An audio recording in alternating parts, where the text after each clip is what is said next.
No Johnny squats for me. I sit down.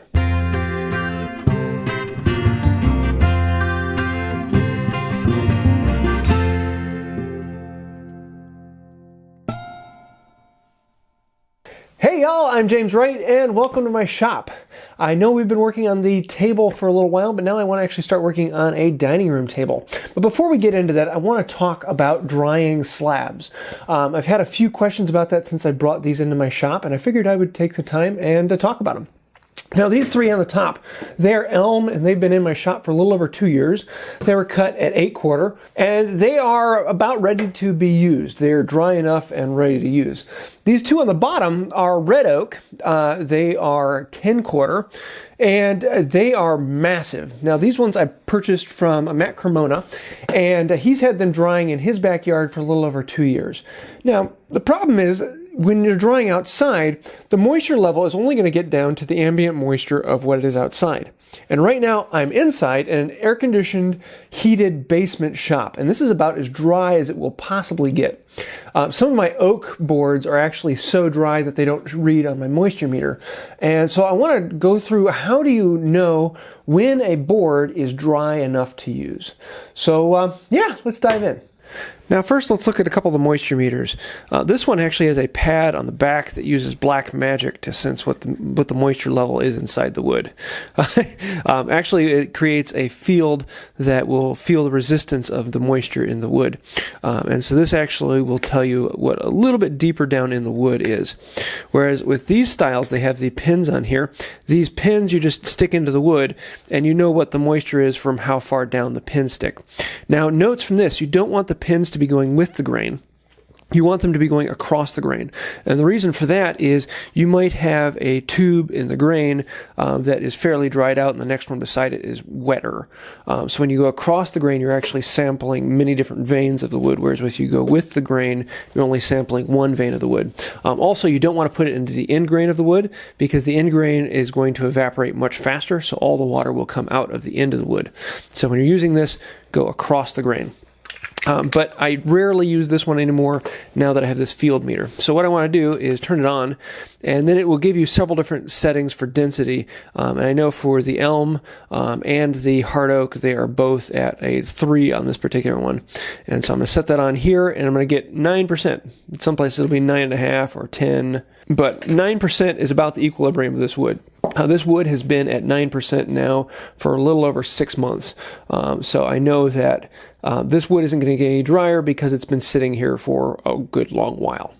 Now for this red oak that I got from Matt, when I first brought it down here in the basement, it was about 15%. And now most of the readings are around a 13%. Around there, 13, 14, 12 over here by the edge. Oh, I was on a crack there. So 13% is about what it's going to be. Now, I could just say that this will get down to whatever the equilibrium was on the elm and say that when this reaches 9%, then I'll use it. But that's a little inaccurate. I'm going to show you a little bit better way of doing that. So when I brought these slabs down to the shop, I made several cutoffs of them to get them down to the rough size that I wanted them to be. And I'm going to hold on to these cutoffs because these cutoffs will then give me a better reading of what is the moisture on here. And let's see, this one is already down to about 11%. And so I know that this will get dry even faster because they've only been down here for a few days. And as it goes down, this smaller piece of wood will dry out much faster than this large slab. And if I wanted to, I could actually cut this down to be even smaller so that it dries out even faster. And that will allow me to know that when this reaches its equilibrium, that is the percentage I can expect the main slabs to be at. And I know that when these get down to the same percentage as this, then these are dry enough to use. They've reached their equilibrium for the shop. So for my money, I like to use the cutoff method and keep this cutoff nearby so that I can judge the percentage of this. And when this gets down to a percentage that it doesn't change anymore, then I know that that is what the percentage of this particular wood is. Now I have to be talking about what the percentage on here means. And this will give you a percentage, 5, 10, 15, 20, whatever it is, It doesn't matter. I don't care what that number is. The number is pointless, the number is meaningless, and the number does not translate. So at 9% in my shop, this particular piece of wood might be 13% in your shop, and that might be your equilibrium, in which case that we can use it. If you're in a garage where there's a lot of moisture, a higher percentage is normal. If you're in a basement where it's dry and air conditioned, a lower percentage normal. So when someone emails me and says, hey, I've got wood that's at 8%, is that dry enough? I would say, I have no idea what the percentage in your place is.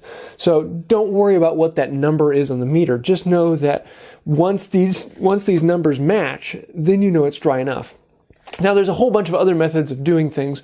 You can do it by weighing the item, and as the water content evaporates, it'll get lighter and lighter, and you can just keep weighing it until the weight doesn't change anymore. And that's actually a fairly accurate way to do it. I've done that a few times with some of the smaller pieces, but on these big slabs that are around 200, 250 pounds a piece, that can be a bit of a pain. So that's why I use this particular method. Now, I do have a whole video on moisture meters, so if you want to see that and see some more information on different types of moisture meters and how they're used, I'll leave a link to that as well down below. So that's about it for today. I hope you've liked this little bit of information. I'll be trying to put out some other smaller videos like this. If there's something particular you'd like to see, some little, how do you sharpen, how do you know, how do you work with things, let me know. I'd love to hear those. But yeah, that's about it for today. I hope you liked the video. If you did, please hit like and go ahead and subscribe. Also, if you would like to help out with Patreon, I do want to say thank you to everyone on Patreon. You guys are the reason why I can keep putting out videos like this. If you want to find out more about that, you can do so right down there. And that's about it for today. Until next time, have a wonderful day.